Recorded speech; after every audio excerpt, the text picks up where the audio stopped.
Welcome members and staff and all of our guests to the October meeting of the Dormitory Authority.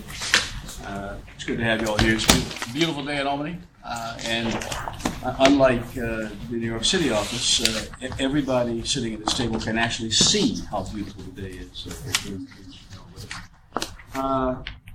We began the last meeting by offering good wishes, best of luck to those people in harm's way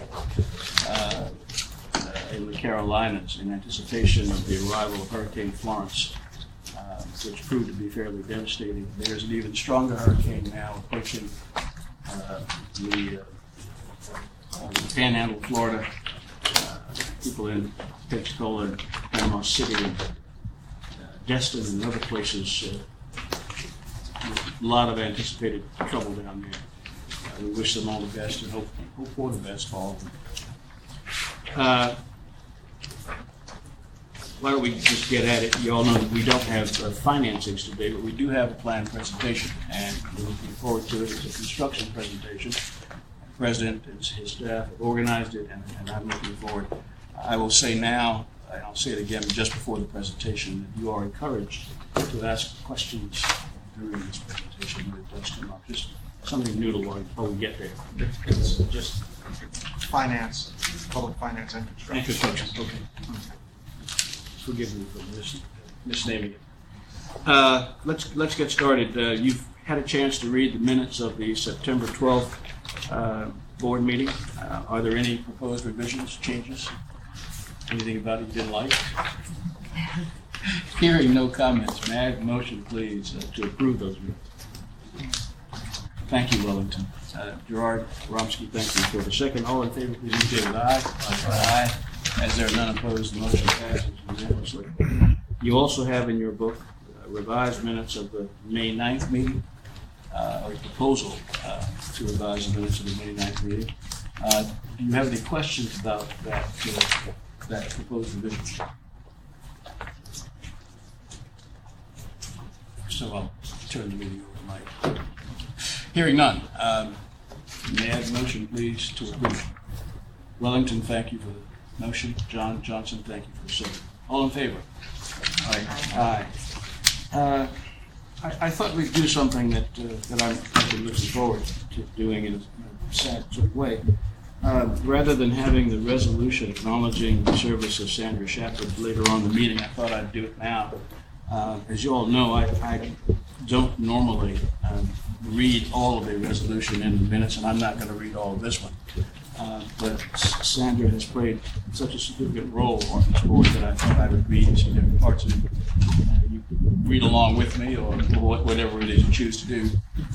Whereas Sandra M. Shepard, a graduate of Mississippi University for Women, who received a Master's in Public Administration from Harvard University, J.F. Kennedy School of Government, where she also served as a visiting lecturer, was appointed by Controller H. Carl McCall on March 27, 2002, to the board of the Dormitory Authority of the State of New York, and whereas Ms. Shepard continued to serve as the Controller's representative to the DASNY board under Controllers Alan G. Hevesy and Thomas P. DiNapoli, and whereas Ms. Shepard provided an exceptional perspective in board oversight and discussions, given her extensive knowledge and expertise, developed over 26 years of service in multiple areas of New York State government, and whereas Ms. Shepard began her career in state government with the New York State Assembly in 1975, where over a 13-year period she held the positions of Staff Director of the Office of Counsel to the Majority, Special Assistant to the Speaker, and Deputy Director of Budget Studies for the Committee on Ways and Means. And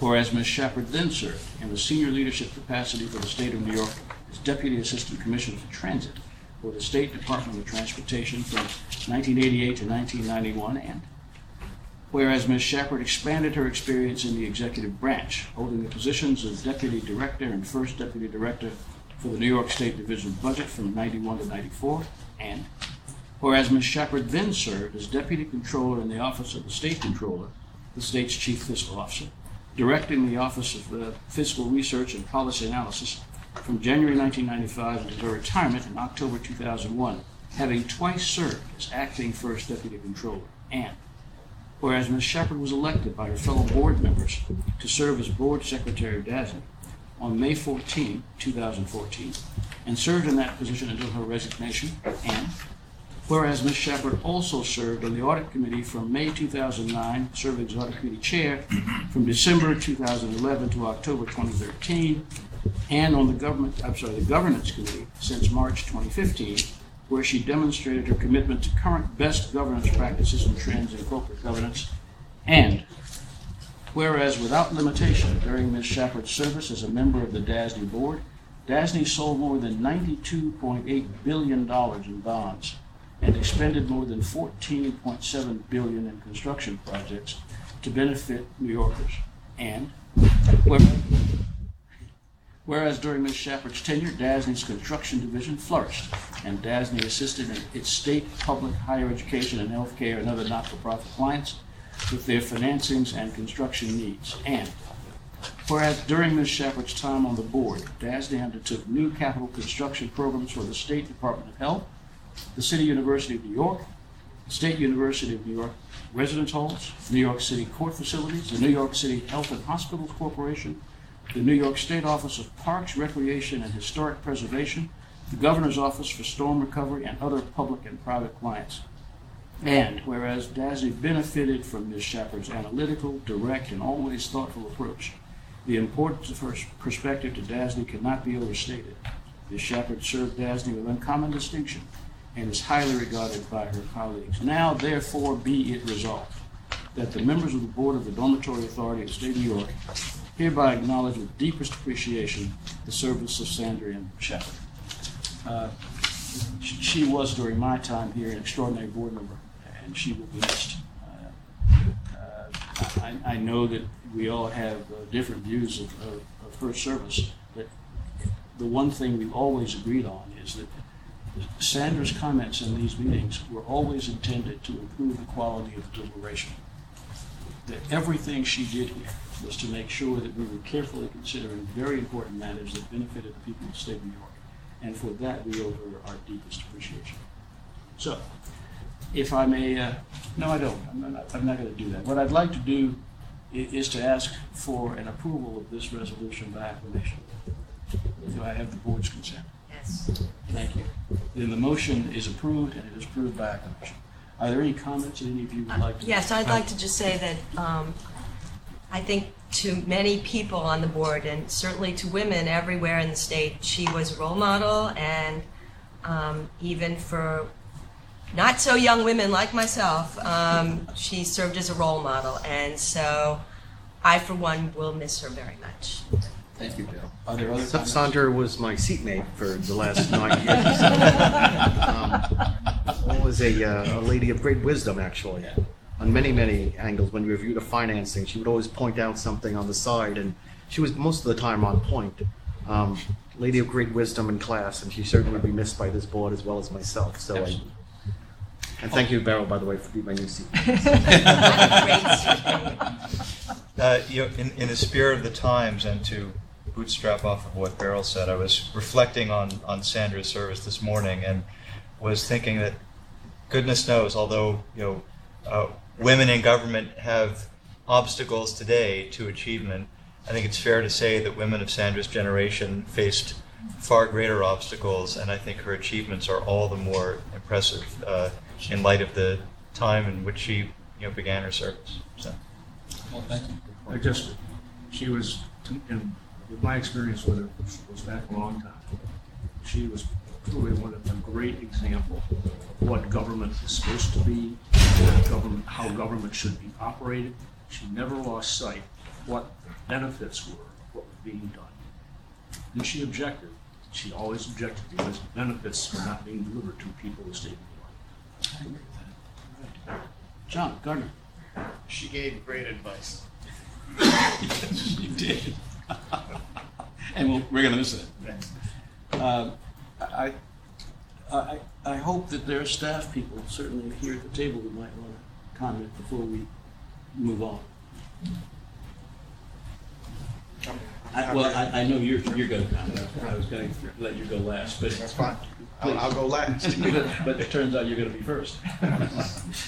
I had the benefit of working with Sandra when H. Paul McCall hired her in the controller's office, and that was a very important moment in his administration because she was someone who came highly qualified and with a tremendous amount of knowledge coming out of budget, and really was a key player inside the administration, a colleague, and really helped all of us really think through actively and aggressively how to engage in dialogue and really walk away from the table recognizing that everyone brings disparate perspectives, opinions, context, but still have the ability to move an agenda and work very well. She was a consummate professional. And so certainly working with her many years later as a colleague, I have learned a lot. And one of the things that I always marvel at is Sandra, pick up the phone or sit down and talk to her. You know, we still have that experience and history of when I was starting out. Yeah. And she would say, I would not hold that against you. And have always found her to be extremely reasoned, analytical, and most importantly, thoughtful in terms of how you get to a goal and objective. So it has been an honor and a pleasure to have worked with her on this board, and certainly when we started out together in the controller's office. Thank you. The staff did a terrific job of pulling together a lot of facts for this resolution, and I learned a lot about Sandra the first time I read this. It was pleasant. I want to thank all of you who worked on it. I also want to say that she served on this board for 16 years, and except for a couple of guys named Johnson, she probably had the longest service on this board. That said, I think we'll move on. Sandra, if you're watching this, please know that we miss you already, and we wish you well. We'll go on to the second agenda item, which is the Finance Committee report. Mr. Romsky. Thank you, Mr. Chair. We met yesterday afternoon in Albany. I was a little tardy, but I think we met about 5:30 or so. We adopted the meeting minutes from the September 11th meeting of the Finance Committee, or September 10th, I forget, one or the other. And then we didn't discuss any financing, but we did discuss the amendments to the bond financing authorization policy, which I believe are behind tab 2. And Portia refreshed us to what we discussed at the last committee meeting. And after some brief discussion, we voted unanimously to recommend that those amendments be adopted at today's board meeting. And that concludes my report, Mr. Chair. Thank you very much. Thank you. Questions for Jerry? Hearing none. The Audit Committee report. Chairman Gardner. Thank you, Mr. Chair. We met yesterday. Our meeting included the annual review of the charter. There were no proposed changes to the charter. We also had an excellent presentation on the status of the internal audit. I don't believe there was any other action taken. That concludes my report.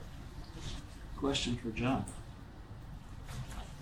Hearing none, I fail to ask for the board's approval for the financing authorization policy in Jerry's report. You've all had a chance to look at that resolution. Jerry pointed it out. It's behind tab 2. Are there any questions about it? Hearing none, may I have a motion, please, to approve? Jerry, thank you. Wellington, thank you for a second. All in favor, please indicate with aye. Aye. As there are none opposed, the motion carries unanimously. John, thank you. Did I ask for questions? Are there questions for John?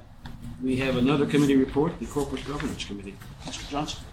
The Governance Committee met yesterday afternoon and had reviewed the minutes and approved the minutes of the previous meeting.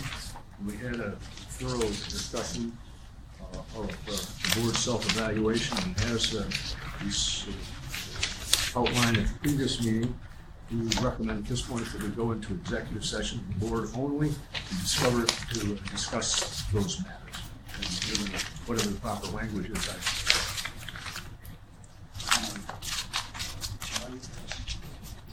May I have a motion, please, to go into executive session to discuss the financial credit histories of particular corporations, proposed pending or current litigation, and the employment history of particular persons or matters leading to the appointment, employment, promotion, demotion, discipline, suspension, dismissal, or removal of particular persons. Darrell, thank you. Wellington, thank you for the second. All in favor, please indicate with aye. Aye. Aye. Motion carries unanimously, and we are in executive session. We just completed a governance committee meeting where no action was taken other than formally come out in the public session. Thank you, Mr. Chairman. We are now down to management reports. Mr. President. Thank you. We attended the Governor's New York State MWBE conference, and our participation in this year's theme was Grow with New York State. We had a special DASNY session on October 3rd, Building New York. We had the opportunity to address all in attendance and talk about how we're delivering on New York State's MWBE contracting goals. Firms in attendance were able to focus and learn how to do business with DASNY and hear about our up-and-coming procurement opportunities. In addition, they were able to meet the DASNY team members, including Steve Kuro, Portia Lee, Paul Koopman, Michael Clay, as well as other members of the team.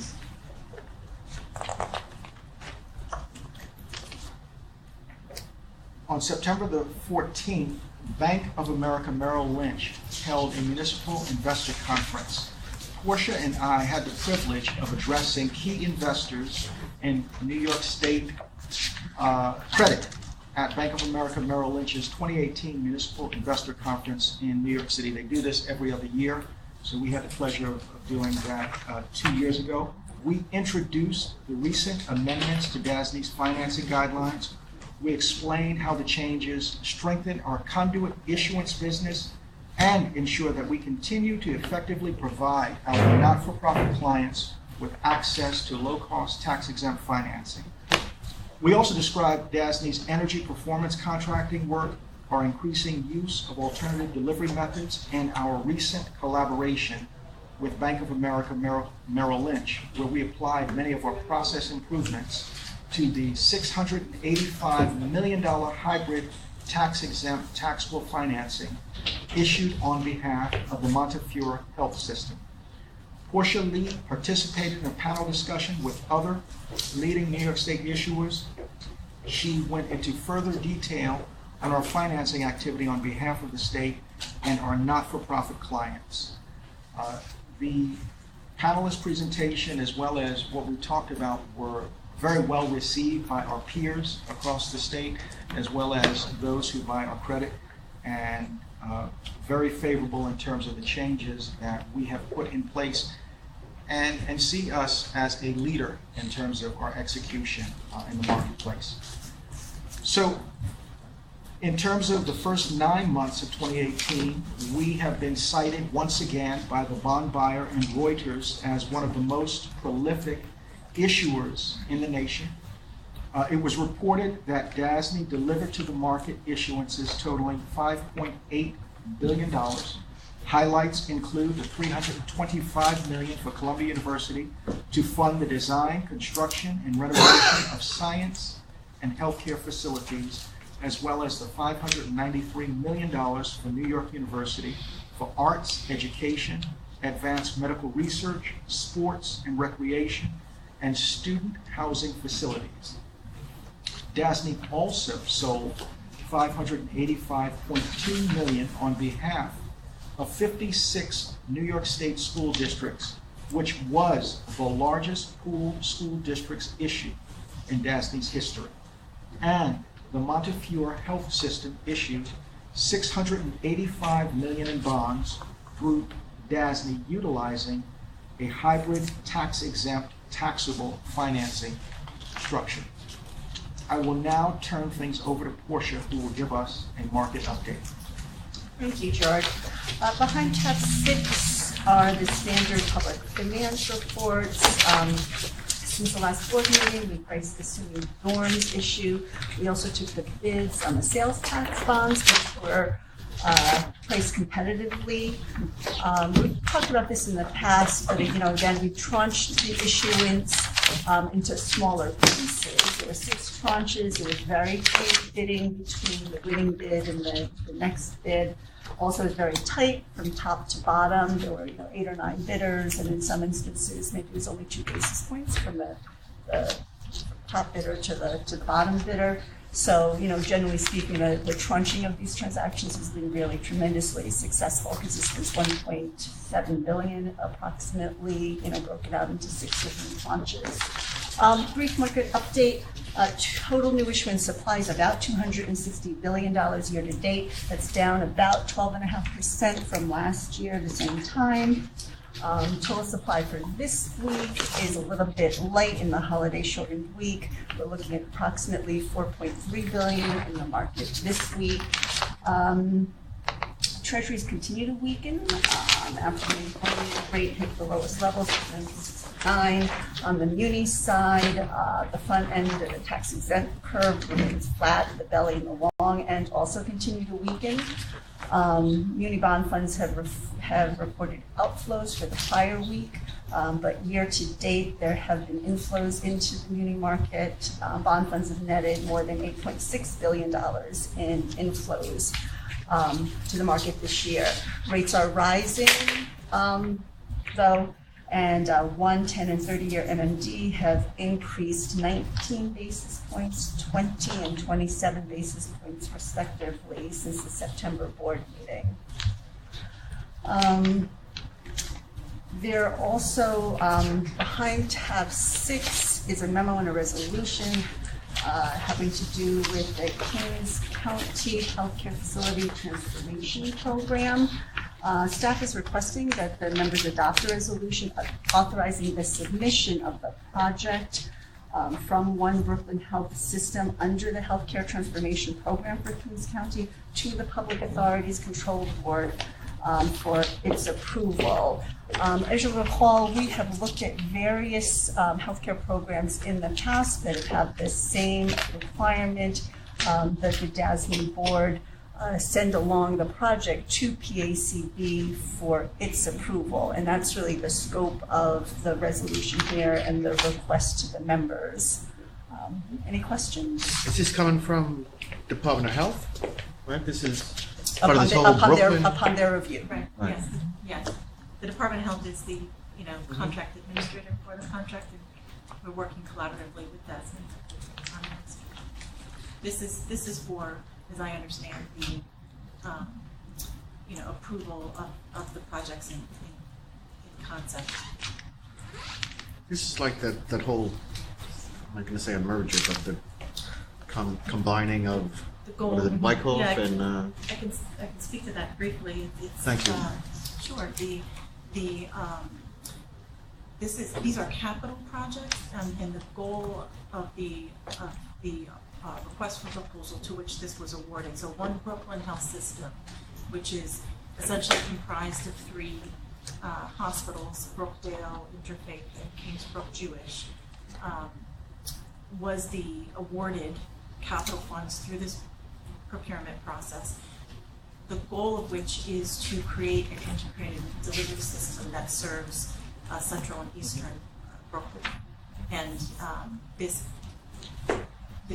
projects, there's probably upwards of 60 individual sub-projects, are to ultimately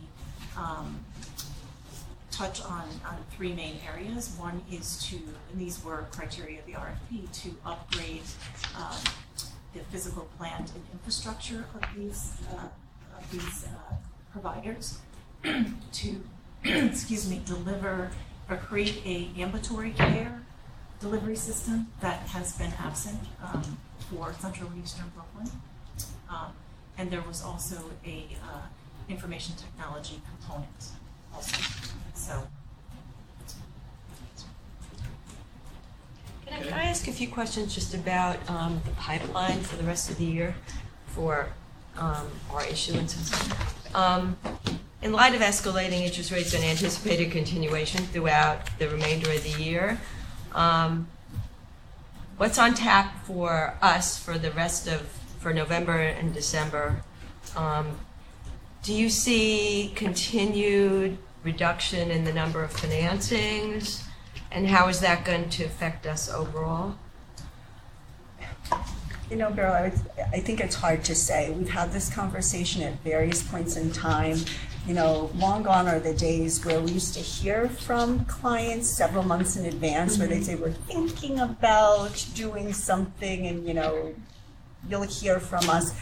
You know, as we've discussed in the past, now when clients call, they basically call, they say, we have this financing and we want to get on your next board agenda, and, you know, we want to move this as quickly as possible. So having said that, you know, there are a couple of institutions who we have heard from who basically have indicated that they are thinking about things, but, you know, probably take a little bit longer. You know, maybe we'll see something in the next, you know, 2-3 months or so. You know, the state continues on its pretty standard issuance calendar, but I take it that your comment was really directed more at the private clients. Right, because Transactions. just interest rates took a precipitous escalation up in the past couple of weeks. Absolutely. Absolutely. And I think the muni market is going to be influenced a little less because of the spread, but nevertheless, you know, from what you're telling me, 12% is a big number, and I see that. And I also, the interesting phenomenon of that flattening of the curve for MMD2 as well as for treasuries is just something to keep an eye on. That's very unusual, I think, for municipal bonds. So, And, you know, the other thing that I would say is that, you know, absolutely, I agree with what you're saying, you know, as it would affect refundings. I mean, you know, refundings have sort of the double. Right. Because we no longer have the ability to undertake tax-exempt advance refundings. And now, you know, obviously, you know, as you pointed out, rates are rising, and, you know, rising pretty significantly. Having said that, you know, there are institutions that still have new money needs. And, you know, one of the things that we're doing as a result of the One DASNY initiative is to really put together, and this is something that Gerard had asked us to do, sort of a client outreach plan in terms of folks that had worked with us, continuously. But to make sure to go back and really highlight to them the different things that we are doing, you know, ranging from the guidelines changes to just the other kinds of process improvements that we've undertaken here, but also going back and going to institutions who we haven't worked with in some time. And there are reasons why. We've talked about that with various institutions in terms of reasons why people had gone away from us. Many of those issues were addressed in the One DASNY initiative. And then, you know, there's another set of clients who are really folks that we had not worked with at all. I think they tend to be smaller clients, smaller institutions, and I think that we had in our One DASNY discussions recognized the fact that particularly with the synergies between finance and construction and really bringing that to the fore, that really going out and reaching out to those smaller institutions could also prove to be really very beneficial for those institutions, and obviously, you know, for us as well. So, you know, point well taken in terms of, you know, what we're seeing at this point. I think we've been at this, you know, we've been at similar points in the past, you know, where we have, you know, a very short sight line, but we have, you know, we are doing some outreach, and I can say, you know, on, you know, with one institution in particular, you know, we've given them and talked to their financial advisor, and we're planning to go out and actually meet with them, because there are a lot of, you know, interesting things for us to talk about in terms of the things that have happened here over the course of the last several months. good. Other questions for Portia? To vote on this, right? There is a memo from Portia and Larry to all of us. It's several pages into tab 6. Immediately behind that, there was the resolution dated October 10, approving the submission of Cambridge County project to the Public Authorities Control Board. Have you all had a chance to take a look at it? Okay. Are there any questions about it? Hearing none, may I have a motion, please, to approve it? Thank you, Beryl. Second. John Johnson, thank you. All in favor, please indicate with aye. Aye. As there are none opposed, the motion carries unanimously. Then a few other very quick things, just noting for the members, the quarterly financial advisor update is included in your report. There's also a number of bond sale reports that include our performance metrics that are included, again, behind tab 6. And the last thing is just a question for the members. One of the things that staff has brought to our attention is, in addition to sort of the bigger ticket DASNY initiatives that we've been undertaking, there's still a lot of very small kinds of administrative things that we ought not to lose sight of. And one of the suggestions that they have made is that we come back and just ask you with respect to the final official statements, which we mail to you in hard copy, whether this is something that we could actually send to you electronically. It could be, it's certainly something that would provide very, very modest savings, but it's savings nonetheless, and perhaps would be beneficial to you as well. It's also easy to store. I would go yes. Is there anybody who doesn't want to receive the official statements electronically? This is not a vote. It's done. Okay, great. The PD, what do you get, a PDF or a Dropbox? PDF. I like the official statements. And once in a while, I bring them into my class. As I have an array of offering document examples, and I use our documents. So if you don't mind, Okay. I like the official statements. Okay. You have approved. But they're not as cool Well, as I remember my corporate days. Lawyers like bound things. But we could still request a hard copy if we so want. Doesn't happen much anymore. When I was young. If there's a specific offering we want, you'll give us a hard copy of it. We want it, right? Well, They keep coming. we print a certain number as sort of a matter of, Records, I guess. well, we have to actually put in the request to print a certain number. And so to the extent that we have sort of a standard number that we know, we include that in our requests, because otherwise, if you. For John. Exactly, right. Include like an extra one or two, just. We can include a few extra, yes. That's what the time catch. Sorry.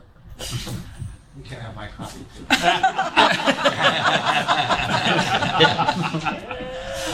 And that concludes my portion of the report. Thank you. We're going to hear from Larry, but before we do, Yeah. may I have a motion, please, to go to executive session to discuss financial credit history of particular corporations, proposed pending current litigation, and the employment history of particular persons, or matters leading to the appointment, employment, promotion, demotion, discipline, suspension, dismissal, or removal of particular persons.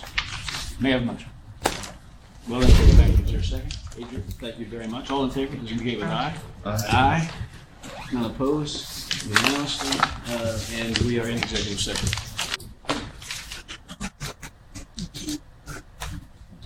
Let the record reflect that the board has just come out of executive session during which no decisions were made other than to return to the public session. Mr. President. Okay. DASNY is once again providing a surety bond training program to support minority-owned and women-owned and service-disabled veteran-owned firms develop the capacity to take on larger projects. In partnership with the K-Mike Group, we will be providing a series of classes as well as one-on-one mentoring. Over the 18-class course, firm owners will develop project management skills. Subjects include accounting and finance, using QuickBooks, contract law, avoiding fraud, optimizing bond lines, estimating, and working with construction documents. Classes commence October 23rd and will be held on alternating Tuesday evenings at DASNY's New York City office. How do you judge the success of that program? Because we've been doing that for a while. You know, the people actually, the MB, do they actually end up, you know, becoming a contractor and getting a bond line? I mean, that's the, you know, that's mostly a generally- problem. I mean, but do we track it? Do we know, does it work? Are we just like doing lessons for the sake of lessons? Jerry, we used to track it. I've actually met K-Mite, and I've been in a couple of those sessions. They're excellent.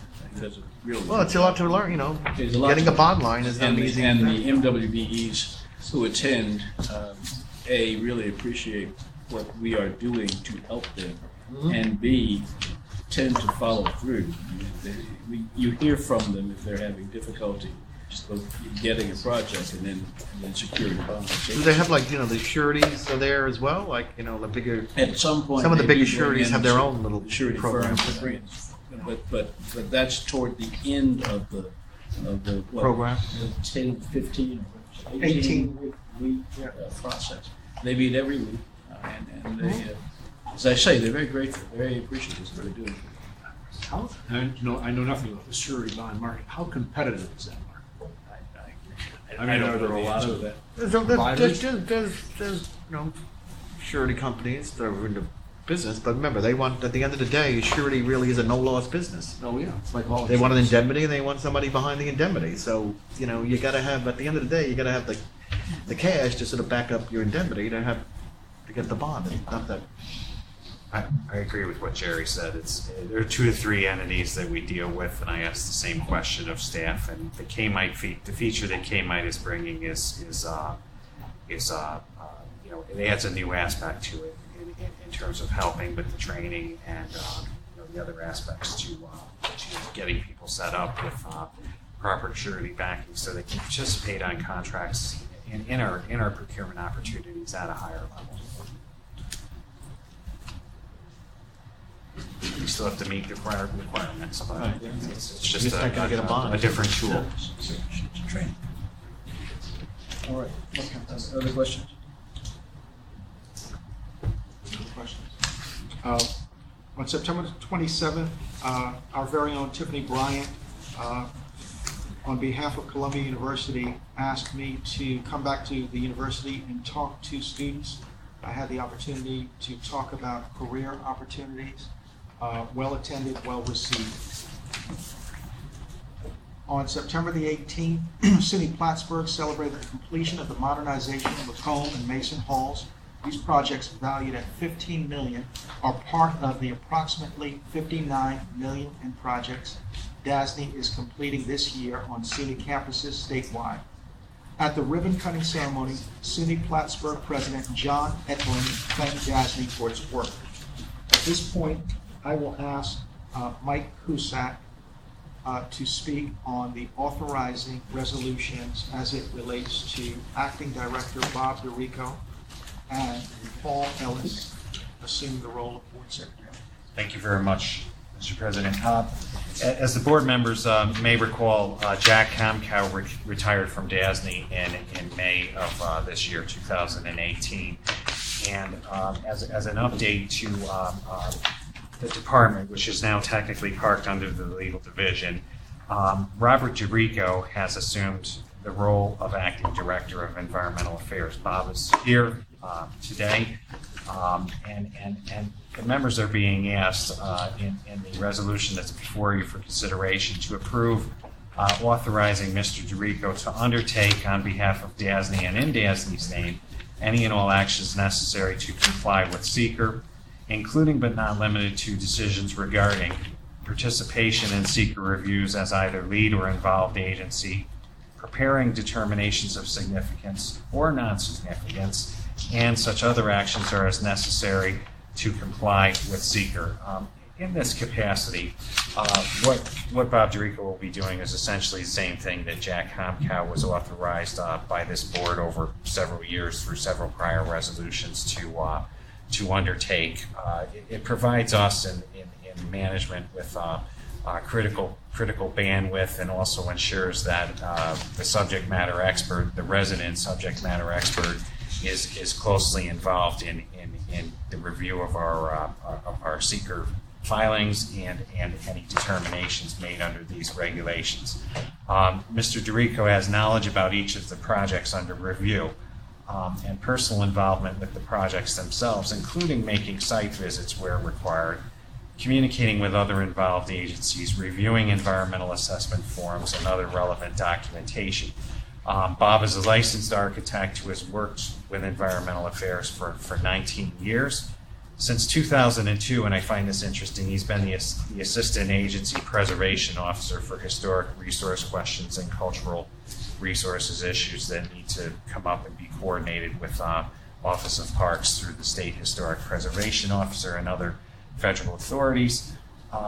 He is currently the liaison for the Construction Division with respect to statewide upstate projects, has acted as seeker liaison with DOH for various capital grant programs DASNY administers in cooperation with the DOH, and has served as seeker liaison for all OASIS projects and several large programs financed and constructed by DASNY. As an additional note, staff officers will continue to be authorized to undertake on behalf of DASNY responsibility for compliance with seeker, so that client needs can be met in the event Mr. DeRico is unavailable to perform these responsibilities. So we have no reservations and recommend approval of this resolution subject to any board comments.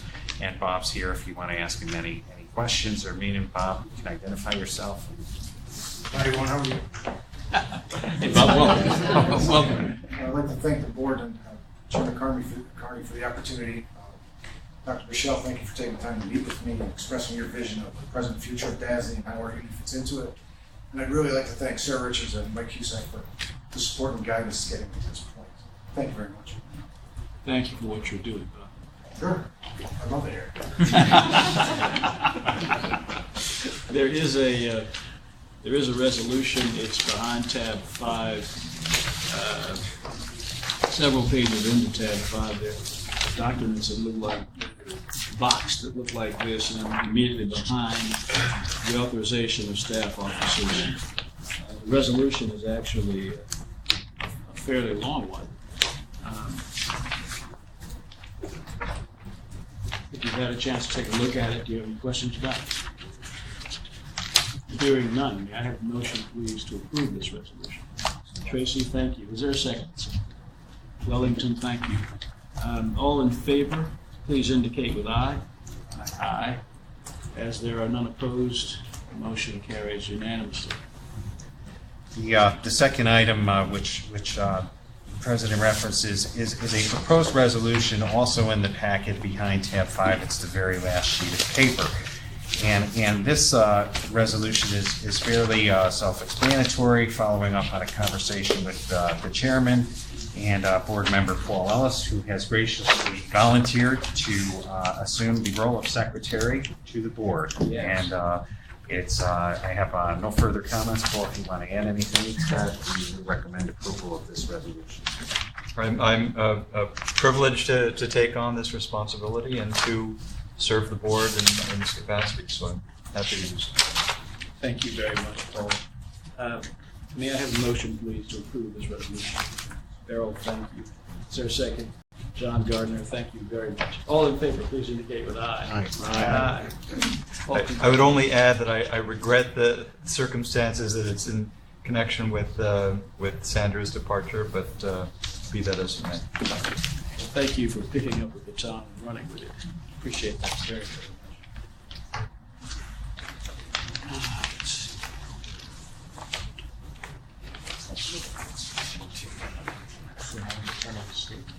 Yeah, you're on. So, Steve Kuro will provide you with an update on construction, and then we have a presentation for you. Steve? Thank you. Behind tab 7 are the 3 standard construction division reports. Start with the construction projects report.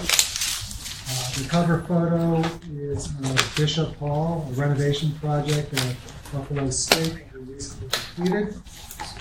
The scope of the project was a conversion of an administrative building, which was originally a residence hall, back into a residence hall.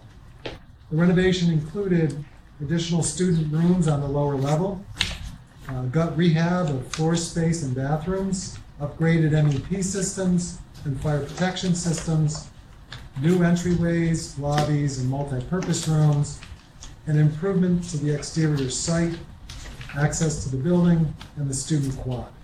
I've got some additional photos that I'll pass around. The project budget was $16 million approximately. The design start was March of 2016.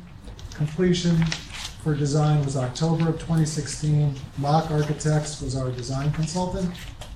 Construction started in August of 2017, completed in August of 2018, and Turner Construction was our CM at risk contractor. So the delivery method was CM at risk for the project.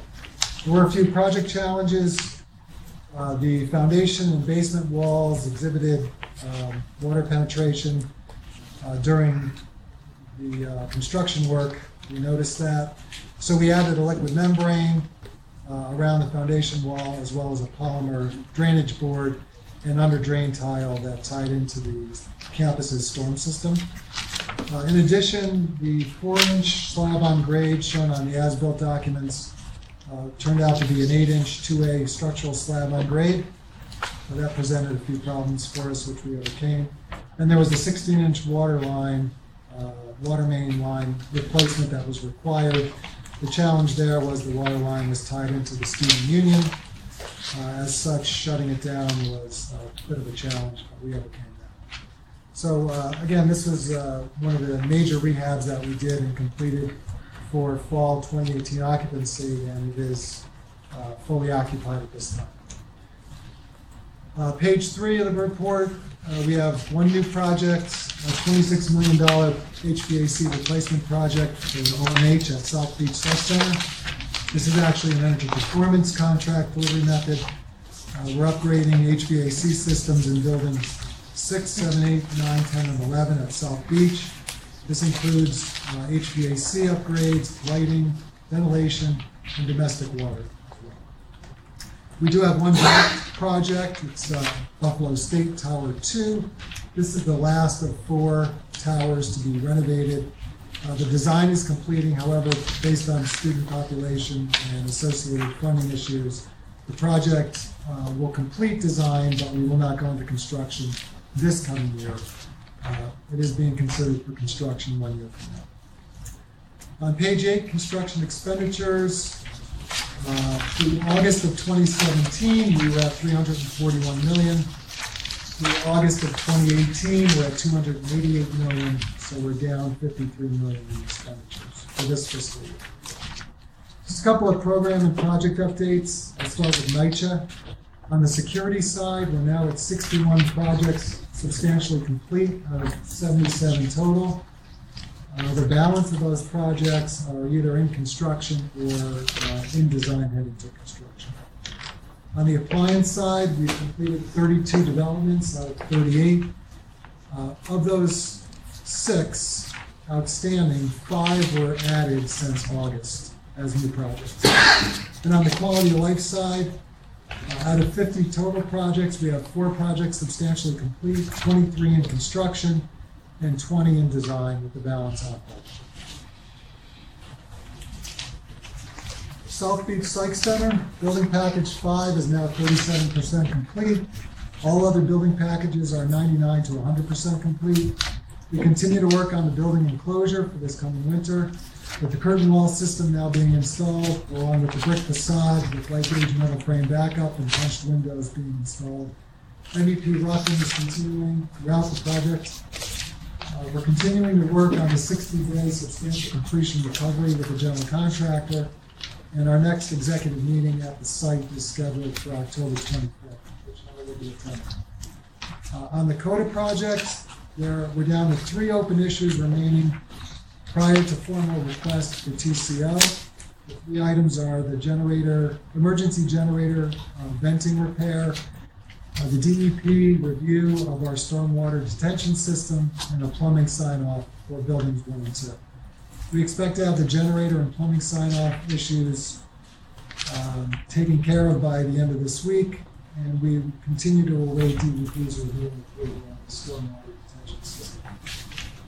At FIT, we've moved our bid date from 10/10 to 10/31 based on addendum in the bidding community's response. So we're holding on 10/31 at this time, open bids for the project. At Javits, on September 11th, there was a partial structural steel frame collapse at the expansion project. DASNY is the permitting agency for the project, and on that date, we directed that all steel erection activities be suspended until further notice. That day, we deployed our New York City in-house structural engineer to visit the accident site, as well as our crane consultant, third-party crane consultant. The following day, we deployed our downstate PDQA structural engineer, who reviewed the documents for the design and permitting of the project. We worked with the design build team to determine the root cause of the partial collapse, and once determined, the actions to be taken by the team go forward to ensure a repeat collapse was not a possibility.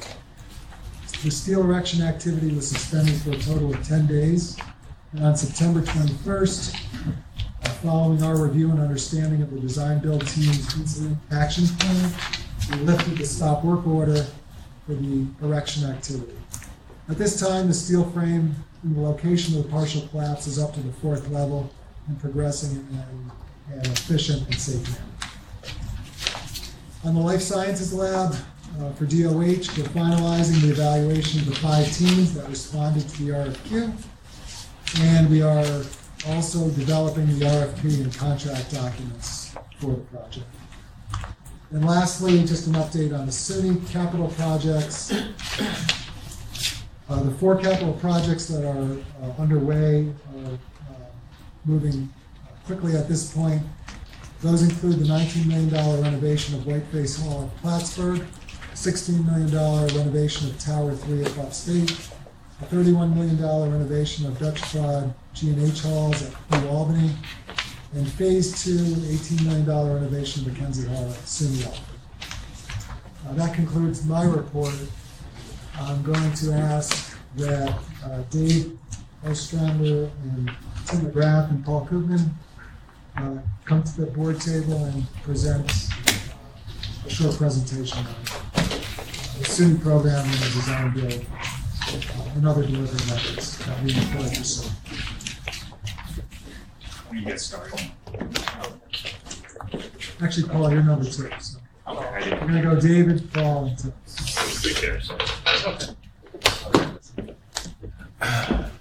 Morning. Good morning. Thank you for joining us. So before I start, hopefully all the members received a copy of this investor presentation. This is a document that went around to investors prior to the sale of the 2018 bonds. And the reason we provided it today is starting on page 13, there's a good overview of the Residence Hall program, which I'll touch on in this presentation, but I thought it'd be helpful as background. So I'll talk about the DASNY's role on the financing side, and then I'll turn it over to Tim and Paul to talk about the construction side.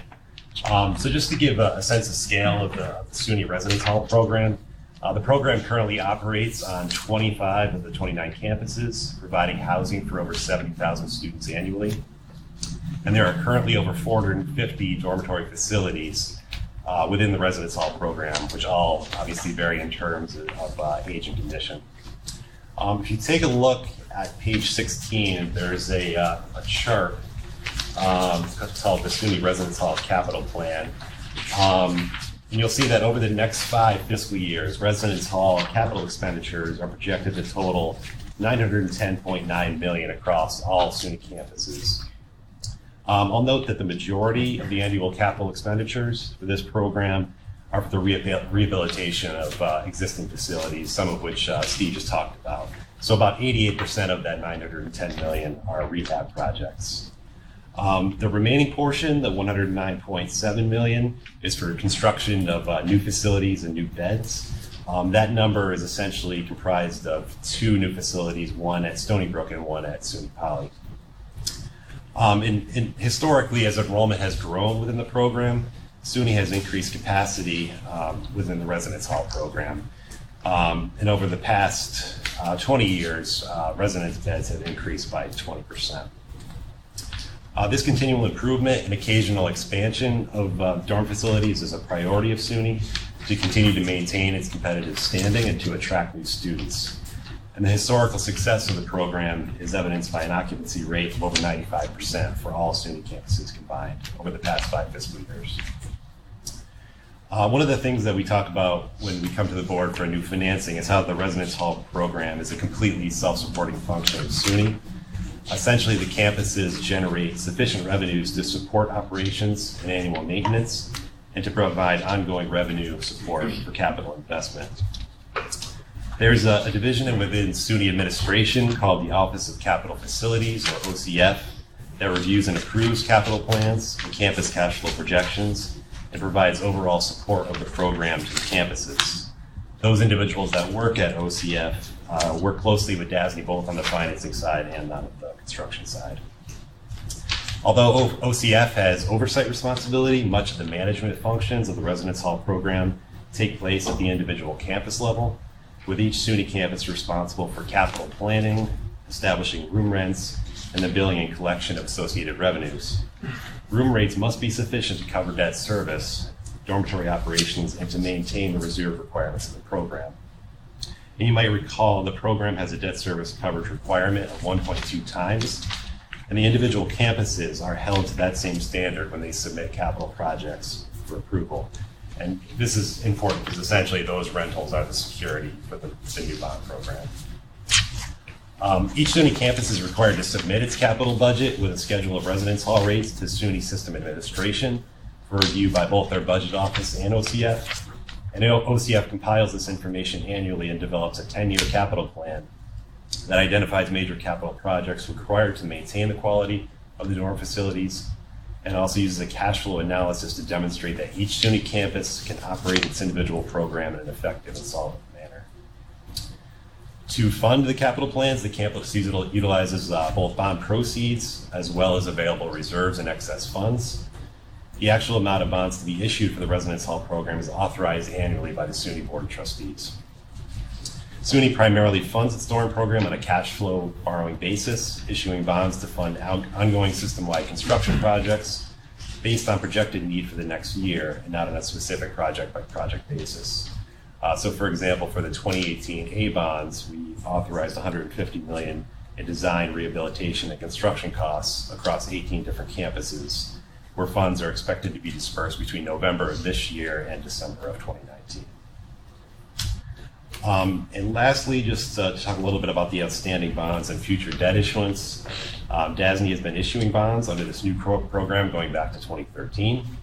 As I mentioned, security in the bonds consists of the dormitory rentals derived from room rents and fees. Unlike the old program, this is not a general obligation of SUNY, and there is no state appropriation. So being that the program is self-supporting, this new program provides the flexibility for SUNY to manage the growth of the program, consistent with the covenants. With the issuance of the 2018 bonds, which are actually closing tomorrow, there will be over $1.7 billion of bonds outstanding, including both the old and the new program, with approximately $150 million in total annual debt service. And just bringing your attention back to the chart again, the second portion, the funding source, as I mentioned, there's a total capital expenditure of $910 million. About 70% of that, or $626 million, is expected to be generated through the issuance of additional bonds under the new SUNY Domes program. And much of those projects are financed with bond proceeds that are being managed by our construction side.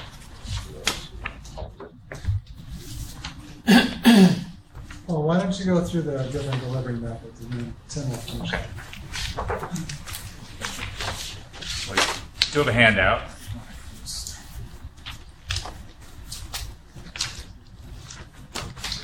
Good morning.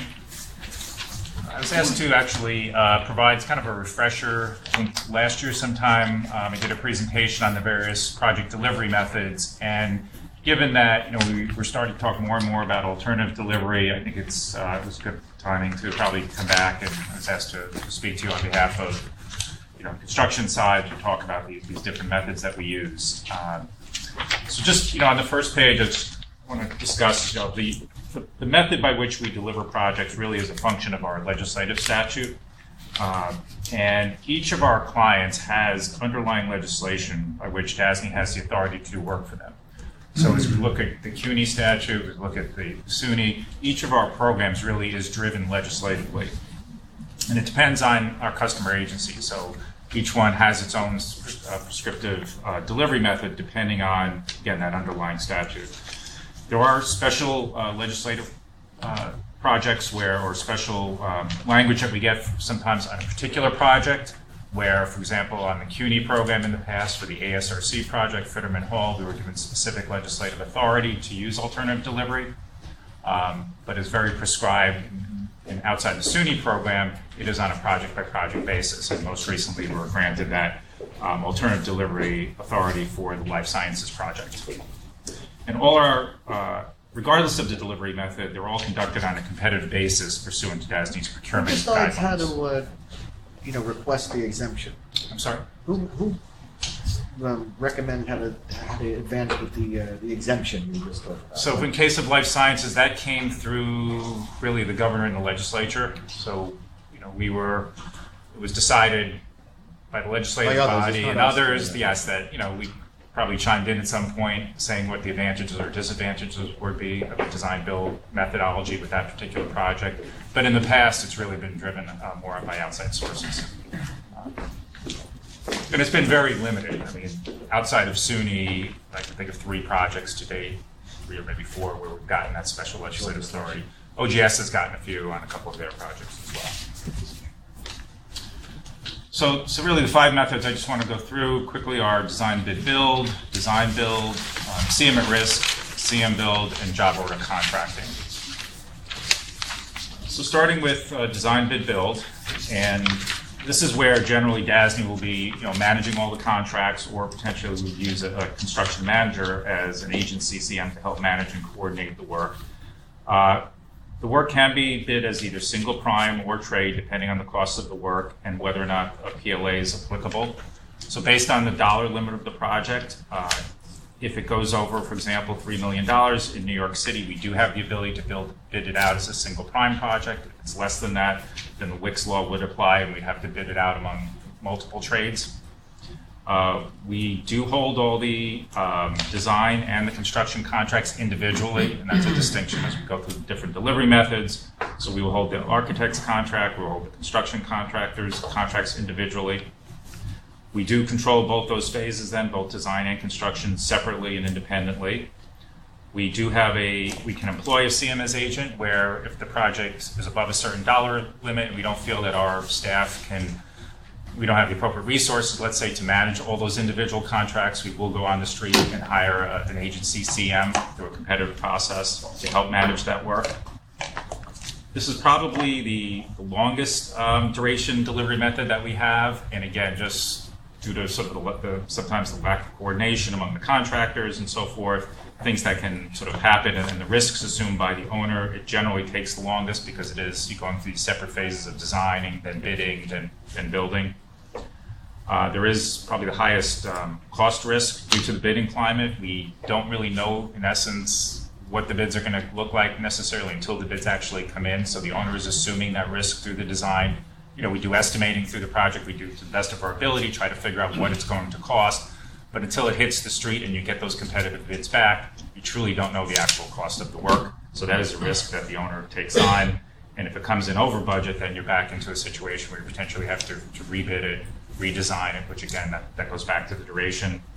And really what I think is one of the biggest factors, or negative sides of design bid build, really, there is no builder input during the design, and the owner is responsible for all the errors and omissions. So when you look at the risk thresholds and the risk transfer, design bid build, owner takes on the most risk of any of the delivery methods. If there's a design error, in essence, the owner owns it. If there's a design omission, the owner owns it. And that is a big risk when you get into more complex projects where you'd really like to have the builder being at the table, helping make decisions as to what can and can't be built and where the risks are.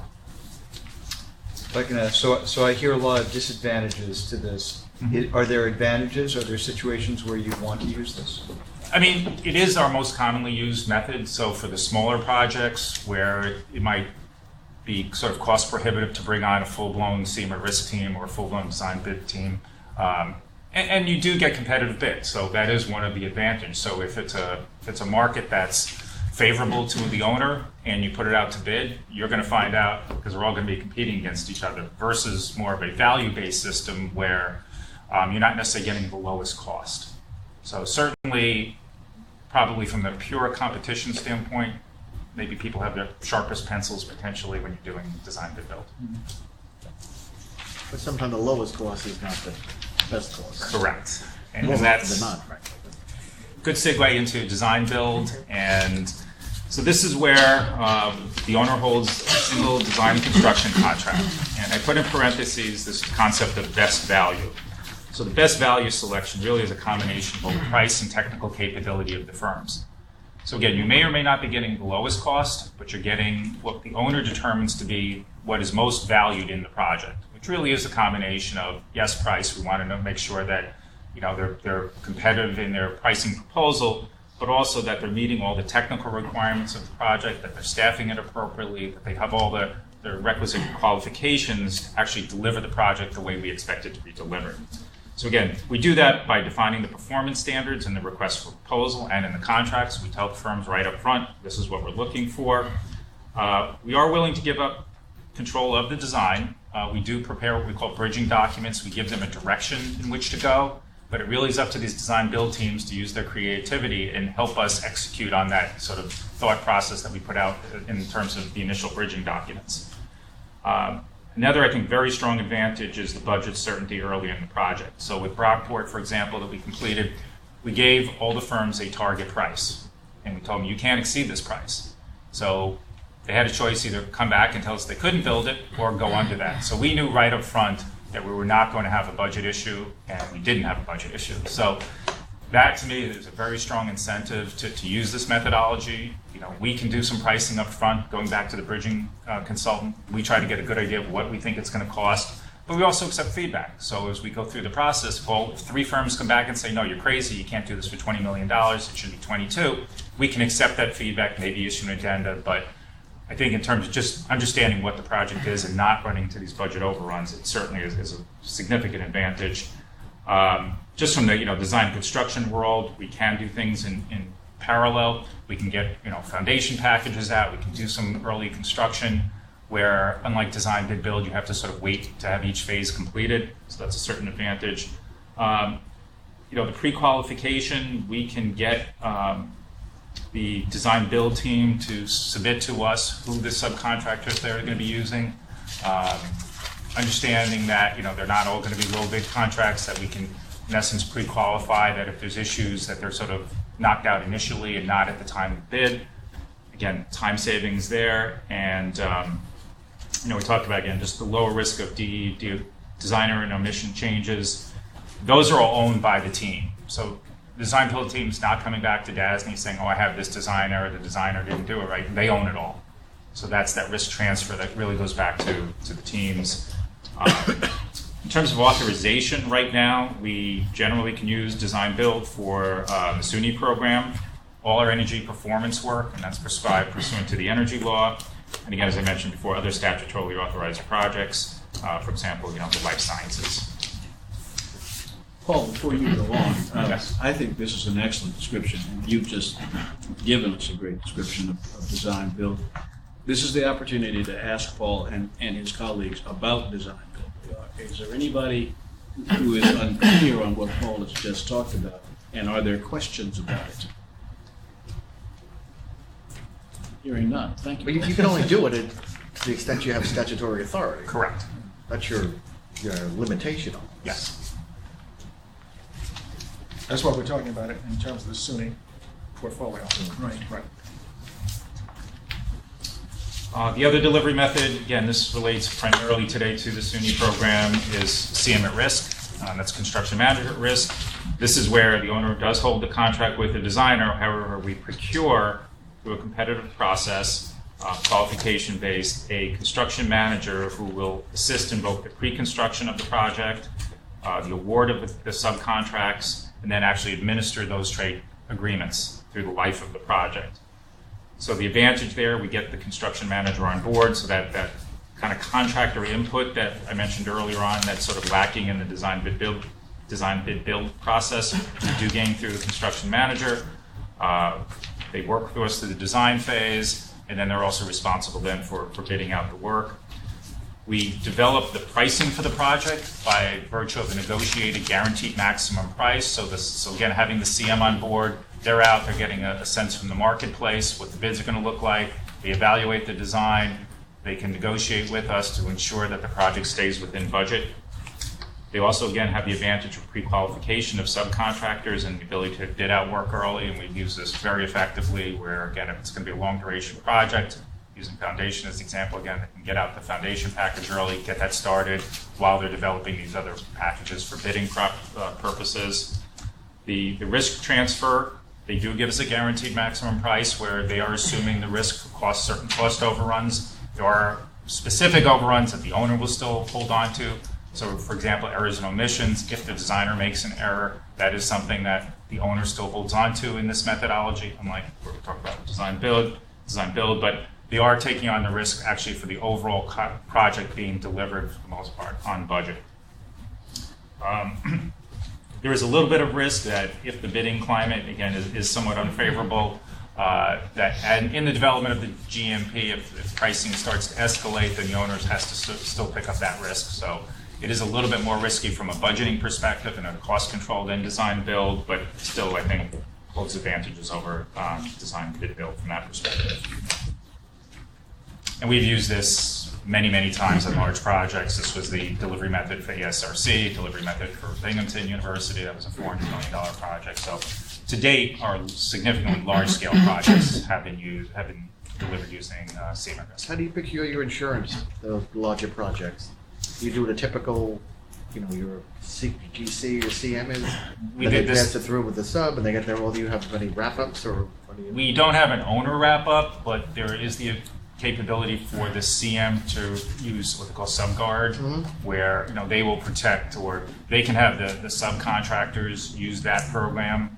But it really it's a decision that we will look at pricing. We'll see what kind of rates the CM can get versus maybe passing it on down at the subcontractor level. What's a wrap-up?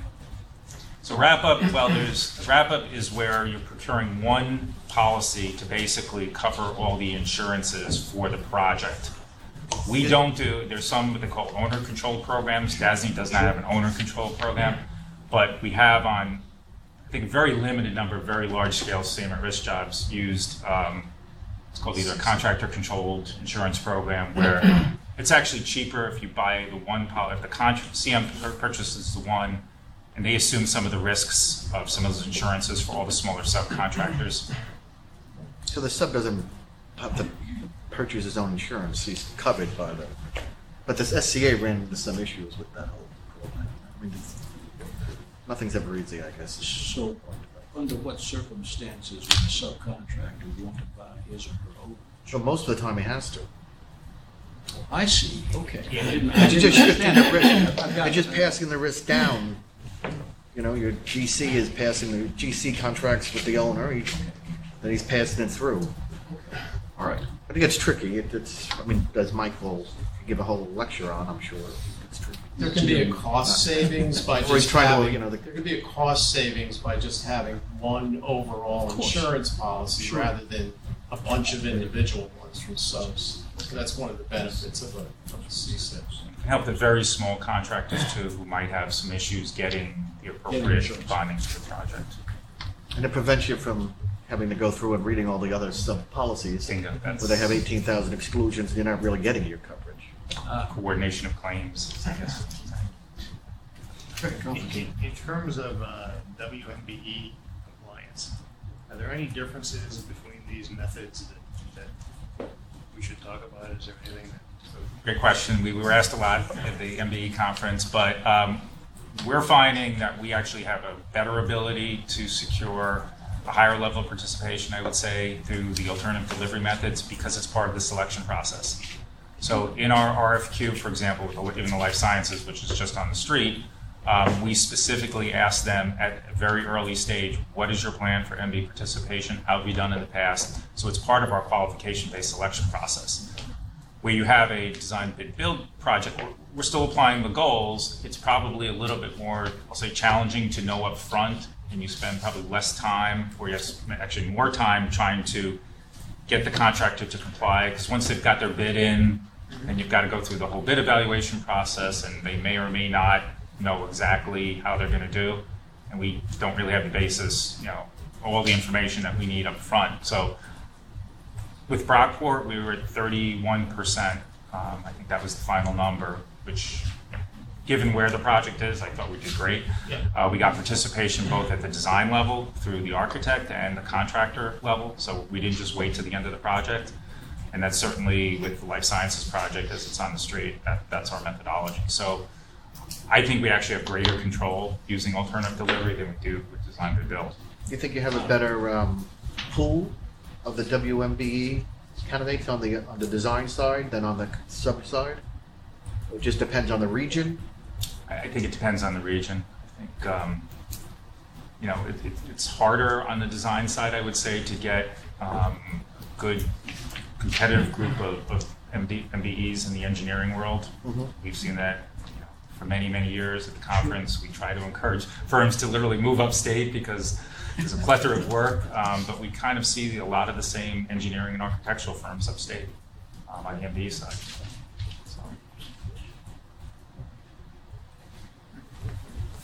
Thank you, Paul. And then just, CM Build, I'll just touch on very quickly. That today, that was something that was authorized last year. It's very similar to CM at Risk, although there it's really the construction manager is taking basically competitive bids, and that's how we develop the pricing for the overall project. We use it for much smaller projects today in our what we call a GC minor maintenance program. These are smaller projects, less than $80,000 for OPWDD. We start with a competitively bid contract, a general construction contract, where the contractors will bid a markup on what it's going to go, what the fee they want to manage that subcontractor work, and then they go out and on our behalf they bid out the work to smaller contractors. So we've used it extensively again for that smaller OPW program, although we do have authorization to use it under the SUNY program as well. But very similar to CM at Risk, and not much detail on it. And then the last one is really our job order contracting, which is our on-call contracting program. Again, this is smaller for smaller projects, similar to GC minor maintenance, where our limits generally are $500,000 of value in New York City and $350,000 of work upstate. We hold the design contract. We bid out the JOCS contractors based on a competitive process where the job order contractors will bid a markup on what is considered to be this book pricing of items that potentially will go into a project. So it is a competitively bid project, and they'll bid a certain percent markup on that work. We call it unit pricing on the JOCS price book. It is an expedited method of delivering small work. We've used it for years, probably 20, 25 years now. OGS uses it as well. A very successful method of getting small work out to bid quickly. You don't have to go through all the separate phases of accepting bids and evaluating bids. We use it on emergency work at times, and again, really just a good way of expediting smaller work. Questions? Who creates the JOC price book? So there is a consultant that we have. It's called the Gordian Group. They update it every few years, and it's a consultant that we use to basically. What do they use? Like an Xactimate thing, or what? They have a cost estimating service. I can't tell you exactly how they develop all the individual prices in the book, but there's different books for different trades, right. Different locations, different locations, regions. Right, we have them all throughout the state. So but we've had it on at least 20, 25 years now using the program. Yeah, I'll turn it over to you. Okay. Good morning, everyone.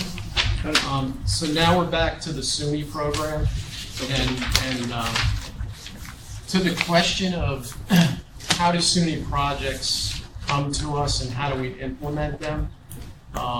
it really boils down to a 3-step process. And the first step is the planning phase, and then there's the project request, and then there's the implementation. So starting out with planning, we engage with a lot of the campuses. Over the past several years, we've done residence hall master plans with a lot of the campuses. We've recently completed master plans at Buffalo State, Brockport, Morrisville, and New Paltz. And we're currently working on plans at Delhi, Oneonta, and SUNY Poly in Utica. And those master plans look at the condition of the buildings, the existing building stock of residence halls. They look at demographics, such as where are students coming from, their desire to be on campus, off campus, what type of housing they're looking for. We look at enrollment projections for the out years. And we also look at trends in student housing in terms of floor plans. And of course, we develop cost estimates as part of the master plans to help the campuses put together a long-term plan to develop their residence halls. So that's one part of the planning phase. The next part Dave touched on is the 10-year capital plan that OCF works with all of the campuses on. And we participate in that process as well. And that capital plan is updated or refreshed every year. So it's really a rolling plan because things happen over the years and they have to react to that. So the plan is updated usually every February to March time frame. So that's the planning process on the capital side. For the small projects, the summer projects, the way we plan for those is we send out a call letter to all the campuses every fall. In fact, that letter is going out this week. And we request from them what projects that they want to do 2 years out. So the letter that goes out this week to the campuses will ask them, what summer projects do you want to do in the summer of 2020? So that gives us the time to get the project request in, get the design completed, and get the project bid and awarded in time to start construction in May of 2020 so that we can get it done in August of 2020 in that short time frame.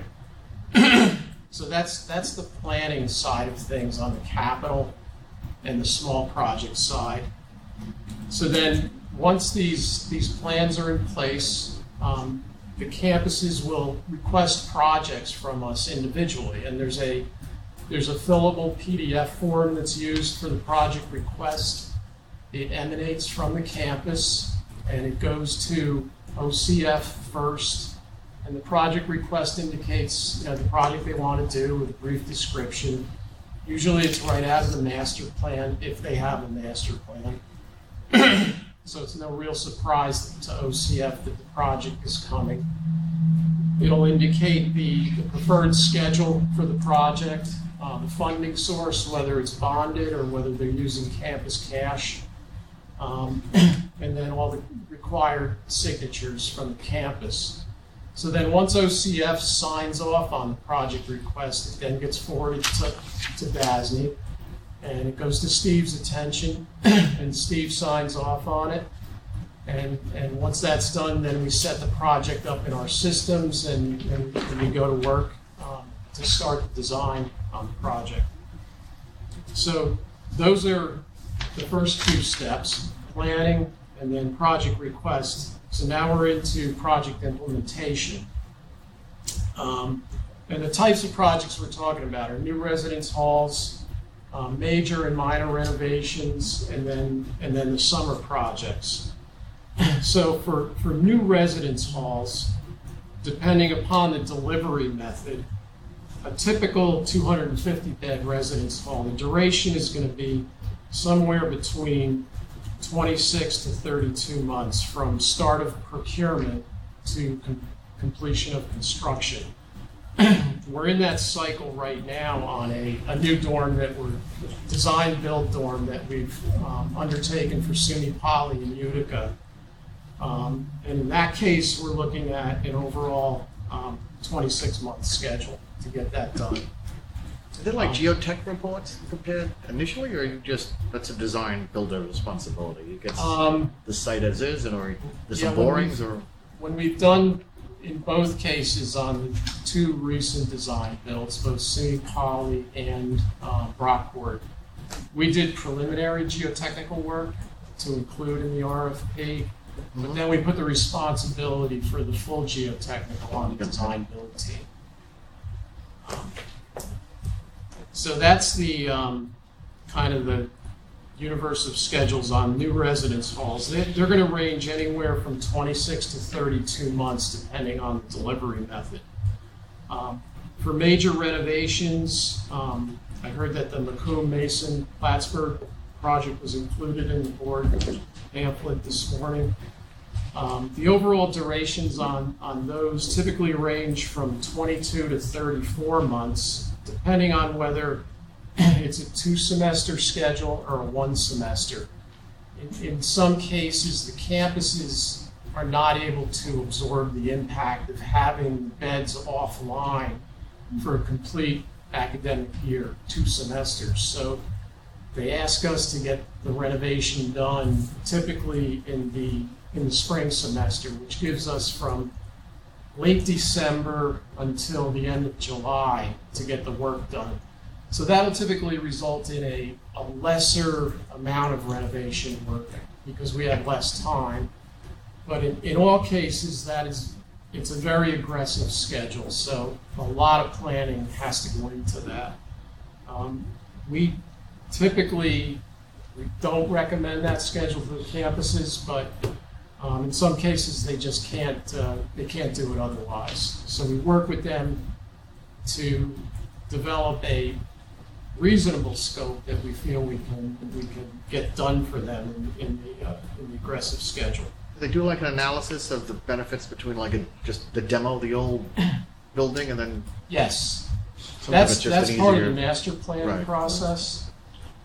You know, and as Dave mentioned, most of the projections right now is we're doing more renovation work than new construction. You run a lot of abatement, less investors in There's that abatement old buildings? on every project. So, In the master planning, what's the sort of breakup of responsibilities? What does DASNY do? What does each side bring to the table, and how do they work together? Yeah, we have term consultants that we use to take the lead on the planning with the campuses. So it entails a lot of interviews with campus representatives from facilities, from residence life, from student affairs, to get the information they need to put together the plan. And then we would have one of our design project managers overseeing that whole process so that they're staying on schedule and their communication is. The affordability analysis, really, that is primarily an OCF-driven, OCF/campus-driven. So we can tell them what the project's going to cost, what the capital expenditure is going to look like, but the eventual decision on whether or not the campus can actually afford it, that's where OCF really comes in very strongly. They produce plans to show kind of bed count over time, what the occupancy rates look like, what their revenue is expected to be. We can say, okay, it's a $20 million project, and then help them with some of the math to say that $20 million project drives a certain debt service payment, so you have to cover it with your rents and so forth. But kind of that's where I see the distinction, really, that ultimate financial analysis is really SUNY's responsibility. But it also sounds like, with respect to projecting needs, putting cost aside, which is obviously significant, but projecting needs, it sounds as though SUNY provides the data and we bring the expertise to crunch the numbers and help them to do the analysis. Is that yes? Correct? We have certain specialty planning consultants they work specifically in that field. So SUNY doesn't really have that expertise. They They have done some master planning on their own, and then other campuses, they'll have us kind of help with that master plan, but How do we get paid? I mean, how does DASNY get compensated for the time? And do we bid on it? We just so we provide the campuses with a fee estimate. So if we're going into a new project, Tim's group will sit down and say, how many labor hours do we need? We look at our overhead and so forth.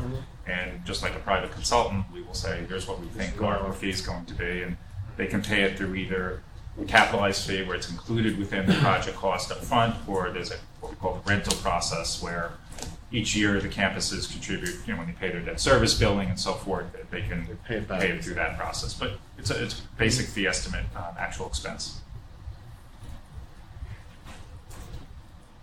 So we talked about new residence halls, renovations, both 1 semester and 2 semester. The last group of projects, as I mentioned earlier, are the summer projects that we do, and the typical cycle for that. Kind of touched on it earlier. Call letter goes out now. We get the design done during the spring and summer of next year of 19. We bid the project in the fall of 19, so that we have the contractor on board ideally by the end of 19, so that they can start ordering materials and get all their approvals for all the materials that they're going to use in place, so they can hit the ground running when the students leave in mid-May, so we can get the work done in that 3-month window during the summer. And a lot of those projects are, the delivery method is typically either design, bid, build, the form of it, which we do a bid by invitation process, or we do a lot of them by jock as well. So that's kind of the overview of the project cycles. Any questions on any of that? How do you choose how do you invite? The bid by invitation is we put an ad in the New York State Contract Reporter soliciting expressions of interest and qualifications from contractors that have done similar work. And then we review those expressions of interest, and if they meet the qualifications in the ad, then they'll be on the invited bid list. You find there are repeat folks who do this, right? I mean, this is like there's a pool of the design builders or the contractors who do this type of work, and they're familiar with it, they're familiar with your requirements. The design, when you go back, let me go back to design build for a second. When you have your design build team, right? But DASNY performs some level of oversight on the original design, right? Just to correct, right? Because I remember there was one job wherever it was up where they put the got his inside or outside. Steve, remember the one where we had some issues? Like we check on that, make sure we're not doing it. We're still permitting the project. Right. We have to do design review, we have to do code review. I got it. So, what goes wrong? I mean, what keeps construction? Everything goes wrong. Well, I mean, really, I understand how the process is supposed to work, but what keeps you guys up at night? Where are the choke points that you are concerned Inevitably, about? every year we get late requests for projects, so that's we have to scramble in some cases to. If a campus comes to us very late in the process and says, we need this summer project done this year, can you get it done? In most cases, we've found a way to get it done, but it does involve a lot of internal hurdle jumping. Do you run across a lot of issues on like the renovation jobs, like where you unpeel the onion and you get a lot of problems, or you're basically, at this point in time, you know what your problems are going to be based upon these dorms we've done so many of them. In Right. most cases, things are fairly predictable, but things always occur that there's surprises that come up, unfortunately. But we have a very good track record of completing these projects. You probably have a good set of design docs from when these things were originally built somewhere, right? I mean, buried somewhere. In some cases, yes. I mean, when projects need to get done in a hurry, that inevitably adds to costs, whatever the industry. Yes. Does that cost get passed on to SUNY? Who eats that cost? It may manifest itself in higher bid results because we have a more compressed schedule. Right, in the contract, they have a schedule, and you're basically agreeing to produce product and that compliant with that schedule. And if you're gonna do it in 6 months, when it should take 12 months, you're gonna pay. But there's a flip side to that, I would just say, which is with design build. With design build, what we found is, so you've compressed the contractor's schedule. We probably got that job done, let's say 4 to 6 months faster than we did. That's 4 to 6 months less general conditions that contractor is paying. So less insurance for 4 months, right, less all everything, those right. costs, those carrying costs, including truthfully DASNY's own labor, that we're there 6 months shorter than we normally would. So that's one of the reasons actually design build gets you a cheaper, less expensive. What would you say your downside to a design build job? There is a little bit of loss of control. You have to really watch what the teams are doing. But you have the oversight ability to do that. We do. You have to be careful about substitutions. That they're bidding on not a 100% set of drawings. They're basically proposing on 30%. Yeah, right. So, what's the quality of work going into the job? Are they cheaping out on the bathroom fixtures, those type of things? Yeah. You got to keep an eye on it. That's probably the. But once you have a couple under the belt, you know that already. You'll. Yeah, but every one is different for every SUNY campus. And some SUNY campuses are going to be more comfortable giving up the design at 100% versus others. And you've got to. They have like their own maneuver that. facility folks on their own campus, and They they have do. their own view of the world. And they want to be highly involved in these projects, and yet Well, they got to maintain design it, build right? project, we have to tell them. They got to maintain it, I guess, right? I mean, they're looking at it like it gets turned over to them. They got to maintain this They building. do. They do. So their must-haves better be in those bridging documents. Otherwise, all bets are off on what you're going to get. It's still, I'm sorry. No, it's still an educational process. There are still campuses who maybe aren't a fan of design build just because they've never used it. It's different, and that's something we just have to help educate. If we're doing it faster and less expensive, and that's an advantage, and they're still getting what they want.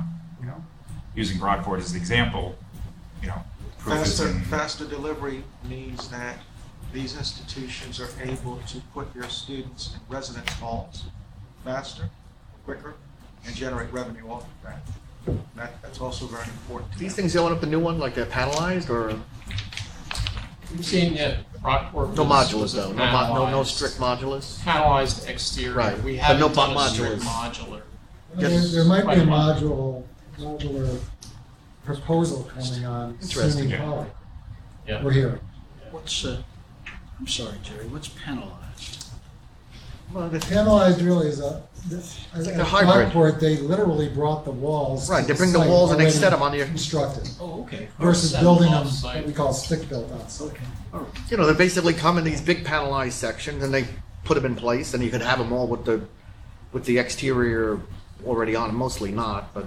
Yeah, these didn't, but the wall framing was done off Was site. done off-site. But it all has The to be wall is done. built someplace else and then Built brought to someplace the else site. and shipped. But they have to be prepared, you know, the plans have to be done Of course. properly for the, you can't just get every Tom, Dick, and Harry to do a setup, because, you know, now you're on site, it doesn't fit, oh shit, you know. To your question, the other major challenge we have during those summer months is availability of workforce. Because there's such a demand for workers during the summer construction season, especially in some of the more remote areas of upstate. We've had difficulty the past couple of years getting sufficient workforce on the site. So it's a struggle. I should imagine that becomes a cost factor then. The again, compressing it into 3 months, you know, in some ways it reduces costs, but in some ways it increases costs. Right. And They're all prevailing wage jobs, even, right? That even includes finishing capital projects that have been going on for a year plus during those summer months. Just getting workforce on all of our projects, frankly, it's tricky. But you just said these are all prevailing wage. Prevailing wage Yes, jobs, yes, yeah. yeah.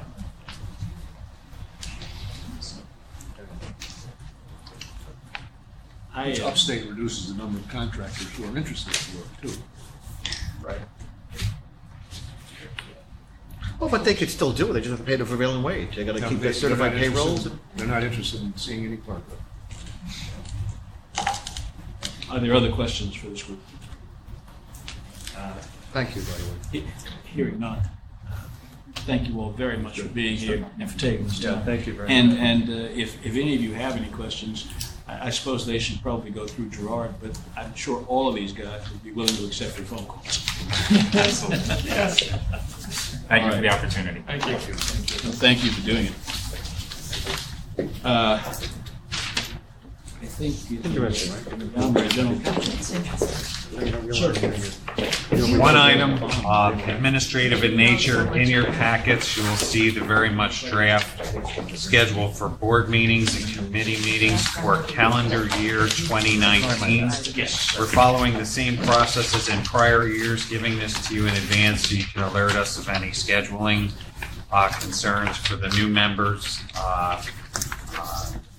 Mr. Chen, Mr. Gilchrist, take a look at this. This schedule is devised with heavy input from public finance and Porsche's group so that we can coordinate to the extent possible with the PACB schedule to eliminate and minimize client delay on financings. But if we're running into something that's a major scheduling issue, it would be good to know so we can consider potential alternative dates. Thank you. Caroline, would you like to tell us a little bit about the January date? Yes. And the uncertainty of the January date? Well, just first, Chairman Carney asked me to mention that we are currently working with the Red Cross to plan a blood drive in Sandra's name. The date we're looking at now is January 8th, which on this draft board meeting schedule, the date for the board meeting will be January 9th here in Albany. The blood drive is here at our office at 9 to 2 p.m. We'll get more information as we continue to plan with the Red Cross. And I think also what Chairman Carney is referring to is the governor's State of the State address is likely January 9th. So we have been talking about that date for the board meeting, going back and forth on it, if it makes more sense, but we'll get back to everyone on that. It may be necessary to move that meeting a week. Forward or backward? Forward. Yeah. It's hard. It's kind of like a holiday season if you move it to the 2nd of January. Depends on how you define it forward. Yeah. Depends on how you define forward. Later in the month. Later in the month. Later in the month. Great, great. I didn't think that was hard. That's what I But we recognize that some of you schedule your trips here or to the, I guess that meeting is in, January meeting is in Albany. So if you've committed to a ticket, then John, I know you often do. Coming here, all I have to worry about is snowstorms in January. Yeah, okay. Yeah. But you also probably have to worry about that in May. It's 80 degrees now. All right. Thank you very much, Michael. Thank you, Carol. Kim, the finance report. Yeah, I don't Are you have adding anything to anything? add to the materials. If anybody has any questions. Are there questions for Kim? You all had a chance to read the report. Hearing none, is there any other business to come before this board? There being none, may I have a motion, please, to adjourn? Wellington, thank you. Is there a second? Paul, thank you very much. All in favor, please indicate with aye. Aye. Aye. We are adjourned and adjourned unanimously.